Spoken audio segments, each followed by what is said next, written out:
Ça revient dans mon cœur, c'est pour ma part à moi personnelle. Et puis je réalise ce verset qui dit, l'apôtre Paul, il y en a qui prêchent Christ par envie. Seigneur, quelle peur de prêcher Christ par envie, parce que c'est la mode, parce qu'on doit le faire, parce que c'est comme ça, parce qu'on doit passer un moment. Le curé du village, il prêche Christ par envie. C'était un moment de religiosité. Mais l'apôtre Paul, il va dire, pour moi, c'est une nécessité. Amen. Et puis je vous le dis de la part de Dieu, tout à l'heure j'étais en train de méditer, je vous dis que c'est pas facile, parce que c'est pour vous faire un message, c'est sans prétention, mais j'ai un tas d'études, il est comme ça. Donc pour vous faire un message ou un sujet, ça serait facile. Mais de chercher, de trouver le mot de Dieu, c'est bien plus difficile. Ça demande une disposition de cœur et un sacrifice des fois aussi. Et puis je vous le dis devant Dieu, j'ai fait ma part et je laisse le Saint-Esprit faire. Et puis c'est une joie pour moi. Je vous le dis devant Dieu, c'est une joie. Tout à l'heure je priais le Seigneur et puis le Seigneur il me bénissait. Je disais Seigneur, avec mes mots à moi, c'est de la bombe. Seigneur merci, Seigneur merci, c'est ma vie, ça fait partie de moi. Je dis Seigneur, on m'enlève ta parole, on m'enlève le Saint-Esprit, on m'enlève la vie de Dieu. J'ai plus rien. Et puis dans mon cœur, voilà, je sais que ce soir ça aurait pu être une réunion d'évangélisation. Mais le Seigneur a mis un mot bien précis dans mon cœur et puis j'aimerais vous le partager. Et que la parole de Dieu, elle encourage, elle bénit, elle relève, elle apporte des solutions. Et puis, avant toute chose, j'aimerais demander à mon oncle Bougnoul qu'il puisse prier pour moi. Combien, Seigneur, nous voulons présenter ton serviteur, Dieu vivant. Tu connais le besoin, Seigneur Jésus-Christ, Dieu, aujourd'hui, Seigneur, le besoin de chacun, Seigneur Baroudével. Je demande de te servir de lui, Seigneur, comme l'instrument entre tes mains, afin que les cœurs soient touchés par ta parole. Parce que ta parole est puissante, Seigneur. Sers-toi de lui maintenant, dans l'autorité du Christ, dans le nom de Jésus, Seigneur, tu le fais. Dispose le cœur à recevoir ta parole maintenant, au nom du Christ. Amen. Amen. Alléluia, béni soit Dieu. Vous savez, j'aime bien écrire des petits mots comme ça à côté de mon message. Et puis, il y a 2 jours en arrière, je roulais avec ma voiture, j'étais tout seul. Et puis, j'écoutais un cantique. Et puis, dans ce cantique-là, il y a une parole qui est revenue. Ça a touché mon cœur. Je vous le dis devant Dieu, j'étais obligé de m'arrêter, de prier le Seigneur, tellement que c'est tombé sur moi. Et puis, j'aimerais vous dire ce mot-là. C'est « Tu trouveras dans sa présence la solution ». Ça a touché mon cœur. J'ai dit « Seigneur, qui est réalité ?» Quand on a besoin d'une réponse, c'est dans sa présence qu'on la trouve. Quand on a besoin d'une guérison, c'est dans sa présence. Quand on a besoin d'être renouvelé par des forces, c'est dans sa présence. Tout se passe dans sa présence. Et puis, alors c'est un thème un peu particulier, c'est difficile, mais avec, voilà Seigneur, avec le peu que j'ai vécu, je suis jeune, mais j'ai vécu des choses qui m'ont amené à grandir aussi spirituellement, des bonnes choses comme des choses qui font mal, qui blessent aussi. Mais Dieu sait faire les choses à merveille. Amen. Et puis, j'aimerais vous partager, vous savez, un ancien m'avait dit ça un jour. Il y a 3 sortes de prédications à faire. Ou tu prêches un message que tu vis, ou tu prêches un message que tu as vécu, ou alors prêches un message que tu veux vivre. Alors, il y a un petit peu de tout dedans. J'ai mis un petit peu, on va dire, mon expérience à moi aussi, Seigneur. Et puis, j'aimerais vous parler du silence de Dieu dans l'épreuve. C'est une chose vraiment difficile. J'ai écouté un petit peu les témoignages et puis il y a des mots qui concordaient vraiment. Et puis je dis Seigneur, si c'est ta volonté, ça se fera comme ça. Et puis, c'est vrai que le silence de Dieu nous fait peur. Il y a des fois, on croit que Dieu n'est plus là. Et quand on croit que Dieu n'est plus là, alors ça fait peur. On se sent comme abandonné. On se dit Seigneur, alors t'es plus avec moi. Alors Seigneur, qu'est-ce qui se passe? J'ai beau prier, regarde, je viens à La Réunion. Regarde Seigneur, je vais en mission. Je vais dans des séminaires, je vais en Israël. Je vais partout. Mais là Seigneur, qu'est-ce qui se passe? Et bien souvent, le silence de Dieu nous fait mal aussi. Parce que quand Dieu ne parle plus, on se nourrit de ça. On se nourrit des paroles de Dieu. Notre nourriture à nous, c'est la parole de Dieu. C'est notre pain quotidien à nous. Et bien quand Dieu ne parle plus, alors, il n'y a plus de nourriture. Et quand il n'y a plus de nourriture, Seigneur, il s'installe comme une famine en nous. Et après, on dessèche. Et on se dit, Seigneur, j'ai faim. J'ai faim de toi, Seigneur. Et des fois, on n'arrive pas à trouver ça et ça nous fait mal. Alors j'ai écrit comme ça, moi. Dans le silence, nos vrais désirs peuvent jaillir. Parce que bien souvent, quand on est seul et qu'il n'y a pas de réponse de Dieu, qu'on ne sait pas qu'est-ce qui se passe autour de nous, et qu'on se dit Seigneur, mais qu'est-ce que tu fais? Et pourtant tu le sais Seigneur qu'il n'y a rien qui peut me retenir, tu le sais que j'ai aimé tout mon cœur. Mais bien souvent dans le silence, nos vrais désirs peuvent jaillir. Parce que dans le silence, on est capable d'un coup de tête de tout claquer et laisser tomber. Donc comme on est capable de baisser le genou, de subir et d'accepter. Et bien un homme dans la parole de Dieu, avant ça j'aimerais te poser cette question, et puis j'aimerais que pendant un court instant tu te poses cette question dans ton cœur. C'est quoi ton vrai désir à toi? C'est quoi ton vrai objectif? C'est quoi ton vrai désir? De quoi tu veux te nourrir? Qu'est-ce qui se passe? Est-ce que tu vis un silence? Je ne sais pas, Seigneur. Mais si Dieu veut parler comme ça, j'en suis sûr qu'il y a une personne, peut-être deux, peut-être plus. Mais moi, j'ai vécu ça. Et puis aujourd'hui, je n'ai pas honte de le dire, c'est la vérité, je ne suis pas exaucé dans toutes mes prières. Si je posais la question à Raymond, il me dirait pareil. Il y a des prières que Dieu n'a pas encore exaucées, que Dieu n'a pas répondu. Mais moi, je sais en qui je crois. Je sais le Dieu que je sers et j'espère en lui. Et puis il y a un homme dans la parole de Dieu, c'est l'apôtre Pierre. Et l'apôtre Pierre, lui, il est un peu comme nous. Je parlais avec un copain à moi, on se dit l'apôtre Pierre, c'est le gitan, lui. Il est effronté, il fait tout ce qu'il y a à faire, il est capable de se détourner, il est capable d'aimer, après de haïr. Tout ce qu'il a dans le cœur, il le fait. Ah ben c'était un homme qui l'a accepté, lui, de vivre avec Jésus pendant 3 ans et demi, où il a vu Jésus sur la montagne transfigurée. C'est un peu ton cas, ça. C'est un peu nous, je me mets dans l'eau aussi. On aime voir les choses se passer, on aime voir la gloire de Dieu descendre dans nos réunions, on aime voir des choses se passer dans nos familles, dans nos foyers, Seigneur. On aime être visité par Dieu, on aime quand Dieu nous parle, quand il se passe des bonnes choses. Mais le silence, Seigneur, quand Dieu ne parle plus, quand l'épreuve arrive, quand le moment difficile est là, alors là, ça devient un peu plus compliqué. Ben, l'apôtre Pierre, c'est ce qu'il a fait. Il a refusé le silence. On connaît tous un petit peu la vie de l'apôtre Pierre. C'était un pêcheur au bord du lac. Un jour, Jésus est passé. Et puis là, elle l'a appelé à son service. Il est devenu un homme de Dieu extraordinaire. Et Jésus lui a confié les clés du paradis. Dieu lui a donné une grande tâche. Mais malgré tout ça, ben, dans le silence, il a eu peur. Parce que dans le silence, il est venu l'épreuve. Et puis vous connaissez tous ce moment où il va être dans ce jardin, où Jésus va être là en agonie, et puis qu'il va demander de prier 1 heure avec lui. Et puis les disciples vont s'endormir. Et à ce moment-là, Dieu va subir le silence pour Pierre. Et l'épreuve. Parce que la Bible dit que la cohorte va venir et va se saisir de Jésus. Et pour lui, ça a été quelque chose qui l'a marqué, parce qu'il a vécu avec Jésus pendant 3 ans et demi. Il a vu Jésus en glorifié, il a vu Jésus faire des miracles extraordinaires, guérir les malades. Il a vu Jésus ressusciter des morts. Mais à ce moment-là, il semblerait qu'il est devant un Jésus qui n'a plus de force et il ne comprend pas. Et puis Jésus a dit ces paroles un jour. Et j'aimerais vous raconter juste une petite expérience que j'ai vécue comme ça. C'est tout frais, c'était aux écoles bibliques. Vous savez, j'ai été là-bas avec un cœur gros comme ça. Et ma prière à moi, c'était ça. C'était Seigneur, c'est un peu bizarre hein, comme mot, mais je le dis, je suis simple. Seigneur, je vais là-bas pour apprendre. Je vais là-bas pour connaître aussi des frères. Je vais là-bas aussi pour être béni. Je dis Seigneur, ma chair, mon homme intérieur que j'ai là aujourd'hui, je veux être comme un serpent qui change de peau, mais qui reste là-bas. Et quand je reviens, je ne suis plus la même personne. Et c'était ma prière, c'était ma prière. Je dis Seigneur, que tu puisses briser mon vase là-bas et reconstruire un autre, mais à ta façon. Et puis arrivé là-bas, j'ai vécu des moments difficiles. Je vous le dis de la part de Dieu, ça a été compliqué. Et puis je demandais à Dieu, je vous dis, j'ai passé du temps dans le jeûne, dans la prière, en demandant à Dieu. Et puis toute la journée, j'étais à l'écoute de la parole de Dieu avec nos anciens. Et puis il y avait tout pour que Dieu me parle. Il y avait nos anciens de la mission, il y avait tous nos enseignants, il y avait tous les frères étudiants, tous mes copains. Et malgré cela, ben, Dieu était silencieux. Et puis un jour, je roulais comme ça. Et puis il y a un verset qui est venu, qui a été dit. Et j'ai pleuré pendant 10 km, ça a touché mon cœur. Jésus un jour va dire ces paroles. Mais j'aimerais vous le lire. Ça se trouve dans l'évangile de Jean, chapitre 13, verset 7. Il va dire comme ça. Jésus leur répondit. Ce que je fais, tu ne le comprends pas maintenant, mais tu le comprendras bientôt. Et ça a touché mon cœur. J'ai dit Seigneur, comment? Parce que j'avais une souffrance dans mon cœur, que Seigneur, il ne me parlait pas. J'avais l'impression qu'il était avec tout le monde et que moi, il m'avait oublié. J'ai dit Seigneur, tu n'as ni intérêt à ce qui se passe là-bas, rien à ce qui se passe là-bas.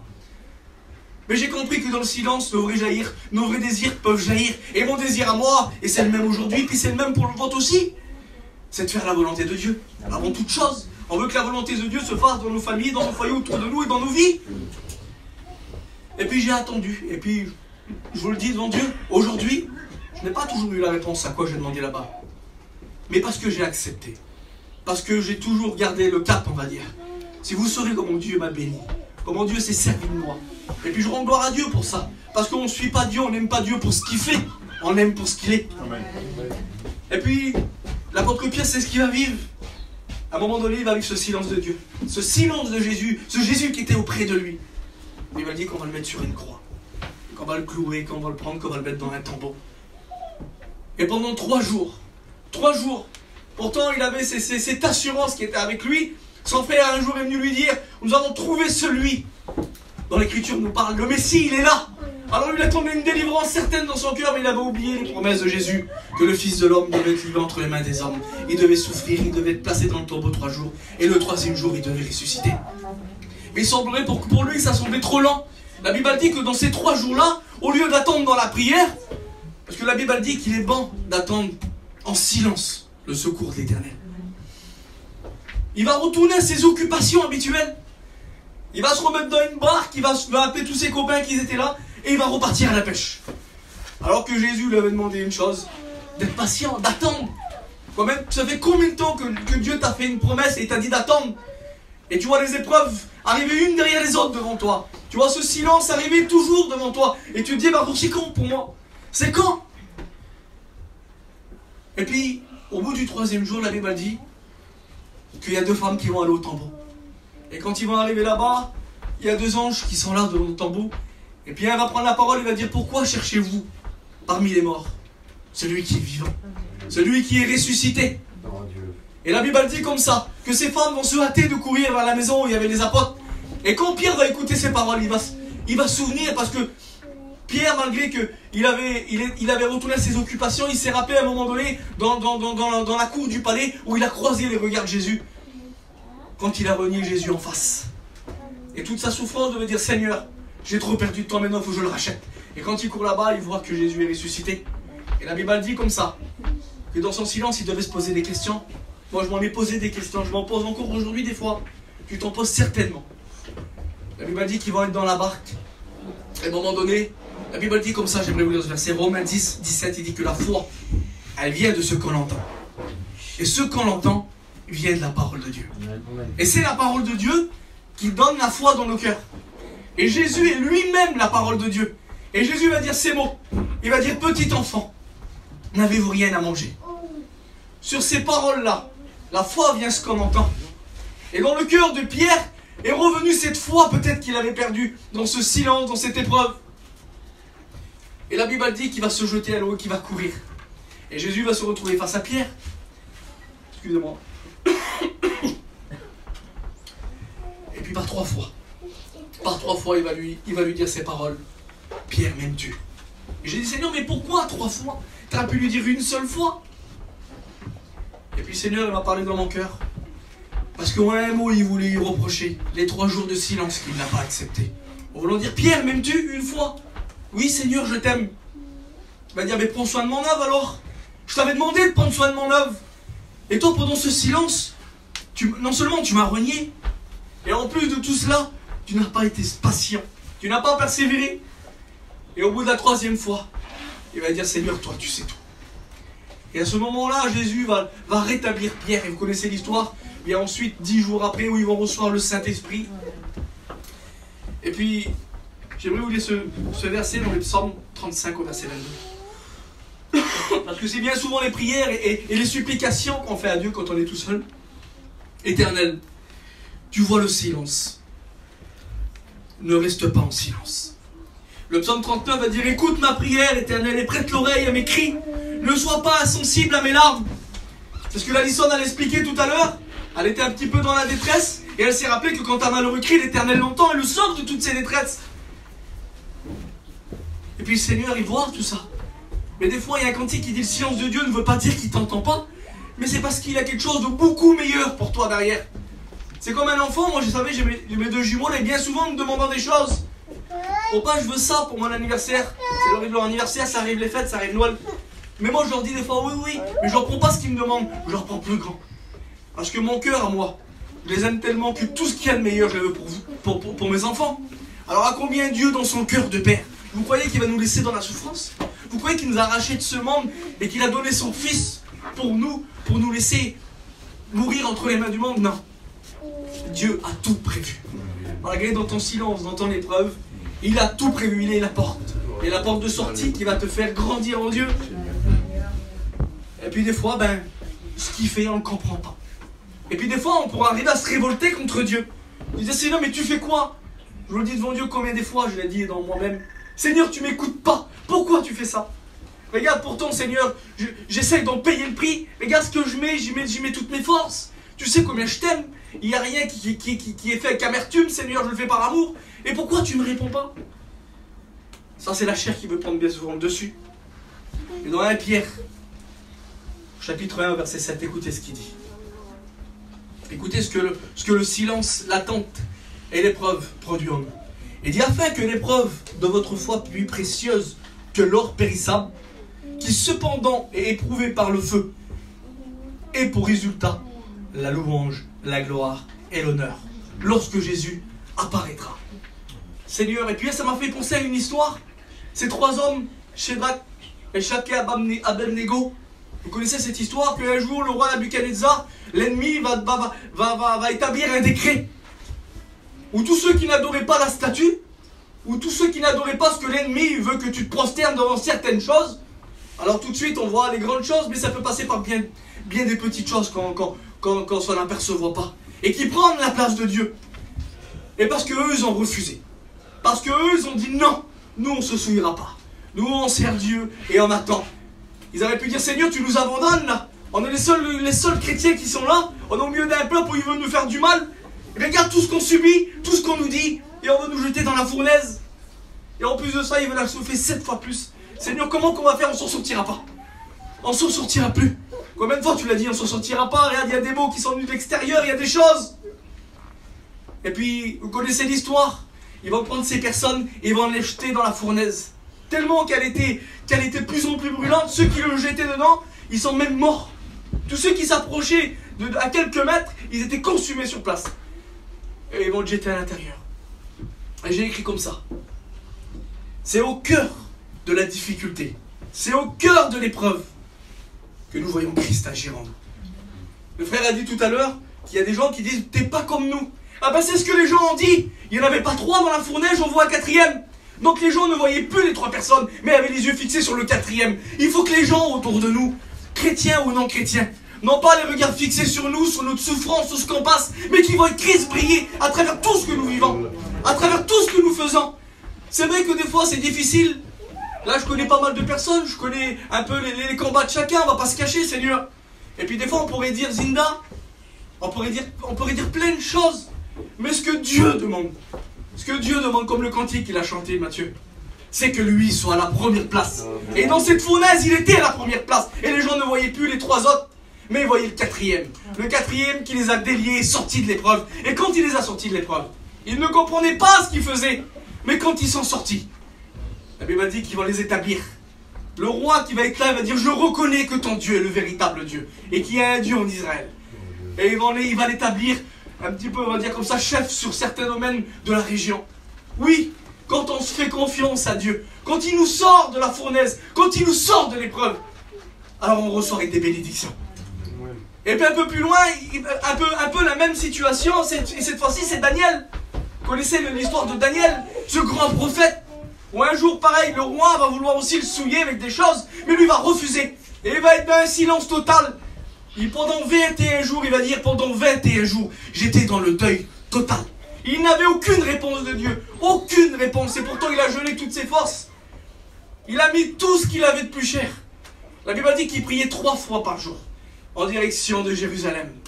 Il levait les regards vers le ciel, il attendait le silence, dans le silence, il attendait le secours de l'Éternel. Et puis à un moment donné, il y a eu une bataille dans le ciel, il y a eu un combat. Parce que Dieu veut nous emmener des réponses aussi. Des fois, il y a des bénédictions qui nous attendent. Et il faut être patient. Un jour, quand je me suis levé pour servir le Seigneur, une semaine après, je suis rentré chez moi, je me suis assis sur le bord de mon lit. Pour ça, je vous dis ça parce que le verset a transpercé mon cœur. Et j'ai dit, Seigneur, pourquoi tant de temps? Parce que je le savais, le Seigneur m'avait fait cette promesse que j'allais le servir, que j'avais 14 ans. Et puis je disais, Seigneur, pourquoi si lent? Pourquoi tu m'as fait attendre 8 ans?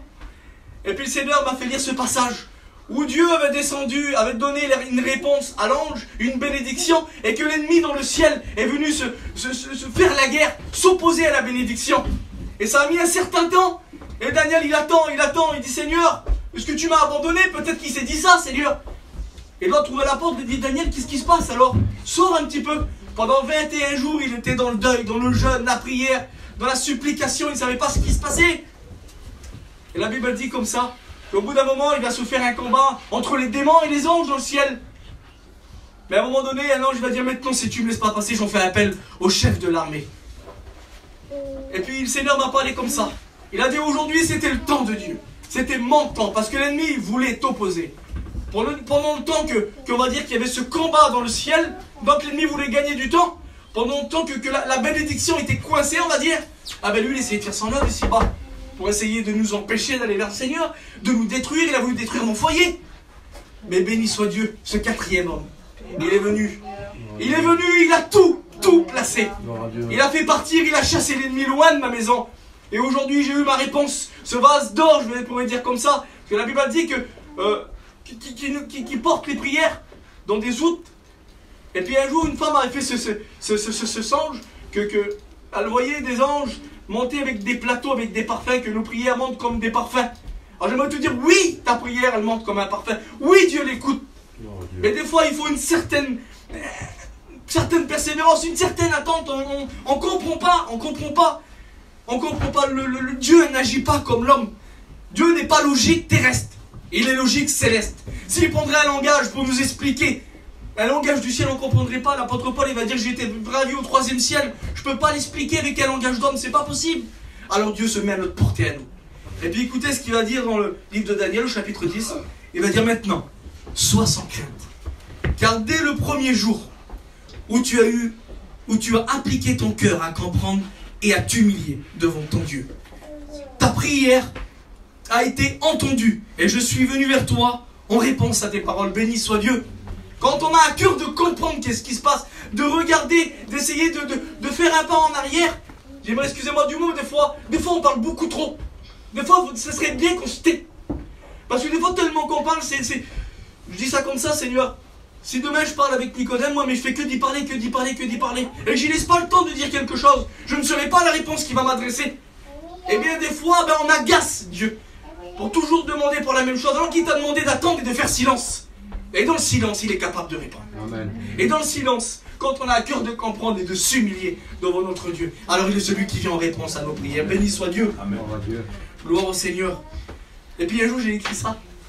J'ai passé devant un stade de foot de rugby, et il y avait une grande affiche écrite comme ça, qu'il est temps de rentrer dans l'arène. Et ça m'a touché. J'ai dit, Seigneur, je te demande pardon. Je te demande pardon que bien souvent je refuse de prendre des risques. On a peur maintenant de prendre des risques. On se contente de notre petite réunion. Mais quand il semblerait que ça touche à notre personne, quand ça touche à notre intérêt à nous, quand ça touche à notre vie, on recule. On dit non, quand même, je ne vais pas me jeter quand même dans la gueule du lion. Alors que Daniel, c'est ce qu'il a fait. Il a refusé, il a été jeté dans la fosse au lion. Et parce qu'il a fait, il a eu l'audace de rentrer dans l'arène. Vous savez, moi je regarde beaucoup le foot. J'aimais le foot avant, j'étais passionné. Aujourd'hui, je suis passionné de Jésus. Amen. Et puis, quand on regarde le foot, les plus belles choses qui se sont passées dans le foot, c'est quand ils ont eu l'audace de tenter quelque chose. Les plus beaux buts, c'est qu'ils ont eu l'audace de tenter un tir de loin. Les plus beaux dribbles, c'est celui qui a eu l'audace de tenter. Ah ben, Daniel a eu l'audace de se dresser contre l'ennemi et de rentrer dans l'arène. Et quand il est rentré dans l'arène, tout le monde se disait, ça y est, il est foutu. Peut-être les gens disent ça de toi, il s'en sortira pas. Il n'y arrivera pas. Mais parce qu'il était là, il a fait confiance. La Bible dit que quand ils m'ont ouvert, le quatrième homme avait fermé la bouche des lions. Avait fermé la gueule des lions. Et il s'est retrouvé là sans crainte. Alors sois sans crainte. Il entend ta prière. Il l'a entendu. Béni soit Dieu. Et puis j'aimerais finir avec ce petit exemple-là. Cet été, on était en mission. Et puis on avait un groupe de mission. Et puis là, il y a un garçon, un copain qui a mis une petite photo. Et cette photo, c'était un morceau de bois avec 5 clous. Et il y en avait 4 qui étaient tordus un peu dans tous les sens. Et il y en avait un seul qui était droit. Et le marteau, il tapait sur le clou qui était droit. Et puis le mot, c'était ça. C'était on frappe toujours sur celui qui est droit. Elle est tordue. Et généralement, on les laisse tranquilles. Et puis, j'étais sur le parking de l'hôpital. Mon petit, ça avait foulé le doigt. Et j'attendais. Et puis je disais ça. Puis le Saint-Esprit parlait dans mon cœur. On pourrait le prendre au premier degré. Que ceux qui sont tordus, ils n'ont jamais d'épreuve. Ils ont jamais... Et puis le Seigneur, il m'a parlé dans mon cœur. Plus on veut plaire à Dieu, plus on veut s'épanouir en Dieu, plus on veut s'approcher de lui, et plus le marteau nous frappera. Et puis je dis, Seigneur, un clou. J'ai pensé à ça. Sous cette image-là, on était représenté comme un clou. Et prenez un clou, il n'est pas fait pour être planté dans le métal ou dans la pierre. On plante un clou dans le bois. Et puis plus le clou est droit, plus on frappe, et plus la tête du clou va s'enfoncer. Et on va frapper jusqu'à temps qu'on ne voit plus du tout la tête du clou et qu'on voit que le bois. Alors qu'est-ce que ça veut dire? Qu'est-ce que ça représente? Vous savez, c'est bien souvent quand on est droit, c'est bien souvent quand on veut faire la volonté de Dieu que l'épreuve arrive, des fois il nous frappe. Et moi j'ai représenté ça comme ça. C'est le marteau de Dieu qui veut nous frapper, bien souvent. Pour plus qu'on a la tête, comme le clou, il a la tête dehors, et c'est sur la tête qu'il frappe, il frappe, il frappe. Et puis la tête nous représente nos pensées, nos désirs, nos réflexions. Et plus on est frappé, plus on descendra, parce que bien souvent, si on laisserait le morceau d'un clou qui dépasse comme ça sur un morceau de bois, ça serait dangereux. Et puis Dieu veut aller jusqu'au bout dans ses intentions. Mais nous, on refuse, alors que Dieu veut nous frapper, malgré l'épreuve, les difficultés, et on croit que ça va être insurmontable, on croit qu'on n'y arrivera pas, alors que si, il t'a doté d'un courage exceptionnel que tu doutes. Cet homme qui dit toujours, Dieu a mis son potentiel en toi, et c'est vrai, en nous, il y a quelque chose en forme de Dieu. Il a soufflé son esprit dans nos narines, et c'est pour ça qu'on vit. Et le Saint-Esprit est descendu sur nous, Seigneur. Et puis si c'est dangereux, alors bien souvent, quand on ne veut pas mettre totalement notre vie, notre tête dans le bois, dans la croix, alors ça pourrait être un grand danger pour nous. Parce qu'on aurait peut-être tendance à regarder au dehors, à regarder qu'est-ce qui se passe dehors, comment ça va se passer. Et puis moi j'ai trouvé un homme dans la parole de Dieu, et vous le connaissez tous, c'est Job. Alors on ne pouvait pas trouver plus bel exemple, parce que la Bible a dit qu'il était intègre et droit. Ce n'était pas un tordu, lui. Il servait Dieu de tout son cœur. Il faisait tout ce qu'il avait à faire. Même Dieu rend témoignage de lui.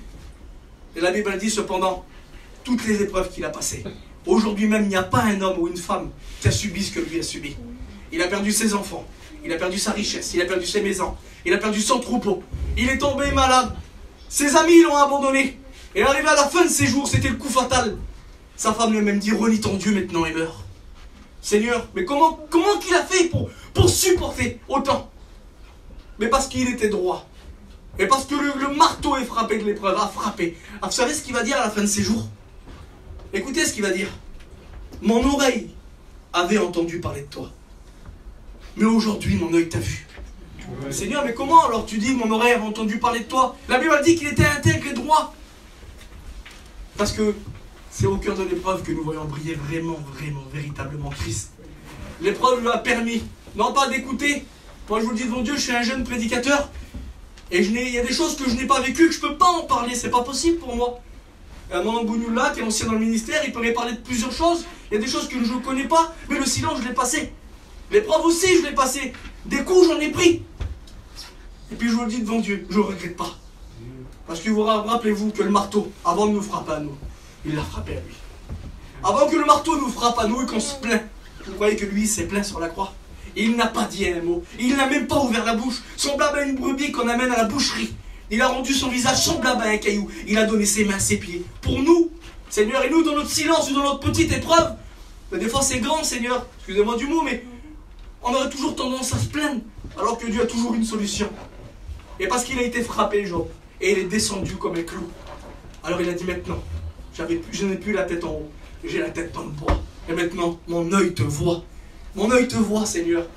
Et puis j'aimerais vous lire le dernier verset. Ça se trouve dans Ésaïe 22, au verset 23. Écoutez. Il dit, je l'enfoncerai comme un clou dans un lieu sûr. Et il sera un siège de gloire pour la maison de son Père. Il sera le soutien de toute la gloire de la maison de son Père, des rejetants nobles et ignobles, de tous les petits ustensiles, des bassins et des vases. En ce jour, dit l'Éternel des armées, le clou enfoncé dans un lieu sûr sera élevé. Il sera abattu et tombera, et le fardeau qui était sur lui sera détruit, car l'Éternel a parlé. Seigneur, ce clou qui a été planté en lieu sûr, vous avez tout de suite fait le rapprochement, c'est Jésus, qui un jour il a été frappé aussi du marteau, il a été cloué sur cette croix. Le fardeau qui pesait sur nos vies, sur l'humanité, s'est déposé sur lui, mais il a été abattu. Il a été abattu parce que la Bible dit comme ça qu'il s'est fait pécher pour nous. Notre condamnation à nous était fait pour monter sur cette croix. Était fait que c'était notre place à nous. Mais il a pris nos épines à nous. Il a pris notre amertume pour la mettre sur sa tête. Et puis il a pris notre place comme un paratonnerre. Vous savez, des paratonnerres, il y en a sur les montagnes et ça empêche le tonnerre de tomber sur les villes qui sont à côté pour pas tout détruire. Ah ben Jésus a été ce paratonnerre. Ce clou enfoncé dans le lieu sûr. Il a été élevé. Et le fardeau qui pesait sur lui a été complètement abattu. Alors je voudrais finir sur ces paroles. et te dire cette chose-là. Pierre a refusé le silence et l'épreuve. Daniel a continué à chercher Dieu. Le temps me manque, mais je voudrais m'arrêter là. Joseph, vous connaissez cet homme aussi, l'a vécu, mais Jésus l'a accepté. Et la Bible dit que tout disciple accompli sera comme son maître. Alors nous aussi, à notre tour, je vous encourage, et je le dis pour ma part aussi, de pouvoir accepter des moments, des fois, où on ne comprend pas toujours. Et de faire confiance à Jésus. De lui faire confiance, même si c'est difficile, même si on ne voit pas devant nous. Il est notre lumière sur notre sentier. Et il est notre berger. Il ne nous mènera pas dans une vallée dans l'ombre de la mort sans qu'il nous soutient. L'autre jour, j'étais là, et puis je me posais plein de questions, et puis je termine avec ça. Et puis des fois, on se demande si Dieu est toujours avec nous, on se pose des questions. Je le dis parce que ça m'a béni, des fois on ne le montre pas, et ça a touché mon cœur. Et Dieu se sert de toutes choses pour s'encourager les uns les autres. Et puis Dieu avait mis un mot dans le cœur du nain. Et puis des fois on est tout tremblant, on a peur de dire un mot qui vient de la part de Dieu parce qu'on ne voudrait pas se tremper. Et puis on était tout seul et puis on a parlé du Seigneur. Et puis il m'a dit ce mot-là, le Seigneur me dit de te dire quelque chose, il faut que je te le dise. Il était devant moi, il dit comme si qu'il y avait Jésus devant moi. Et puis il me dit, dis-lui que je suis avec lui, qu'il n'a rien à craindre et que j'ai la main sur son épaule. Alors ce qui a été dit pour moi, j'aimerais le dire pour vous aussi, ne crains pas. Parce qu'il a cette main sur ton épaule. Tu n'as pas à craindre. Ésaïe 41:10, il va dire ces paroles-là. Et puis on ferme, et puis on prie le Seigneur. Alléluia, Seigneur, pour la gloire. Il va dire, ne crains rien car je suis avec toi. Ne promène pas des regards inquiets car je suis ton Dieu. Je te fortifie, je viens à ton secours et je te soutiens de ma droite triomphante. Béni soit Dieu. Alors j'aimerais qu'on prie le Seigneur, qu'on coupe les francs. Je sais que Dieu a parlé, Dieu a béni, Dieu a encouragé.